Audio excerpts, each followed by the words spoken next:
Welcome back to Radical and Relevant, where we're exploring the genius of Jesus in the Gospels.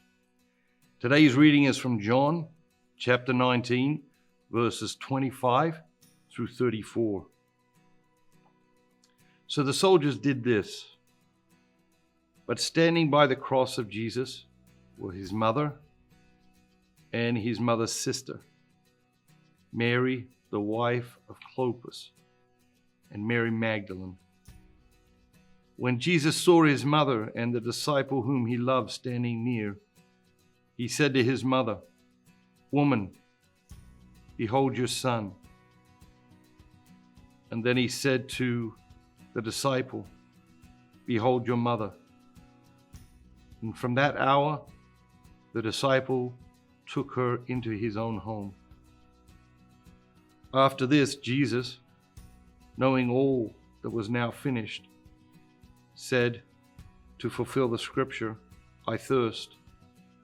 A bowl full of vinegar stood there. So they put a sponge full of the vinegar on hyssop and held it to his mouth.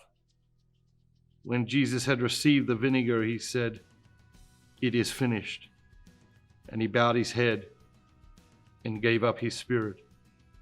Since it was the day of preparation, in order to prevent the bodies from remaining on the cross on the Sabbath, for that Sabbath was a high day, the Jews asked Pilate that their legs might be broken and that they might be taken away.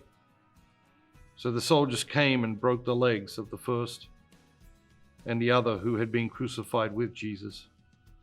But when they came to Jesus, they saw he was already dead. They did not break his legs. But one of the soldiers pierced his side with a spear, and at once there came out blood and water. Is there a word or a phrase or an idea that jumps out at you today? What jumps out at me is this interaction between Jesus and Mary and John. And then it says, and from that hour, the disciple took her to his own home.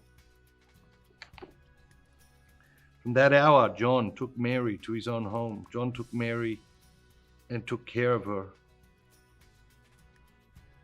Have you taken Mary into your own home? What place does Mary have in your own home? And what place does Mary have in your heart? And is it time to renew the place you have for Mary in your home? Is it time for us to renew the place that Mary has in our hearts? Have a great day. Remember, be bold, be Catholic.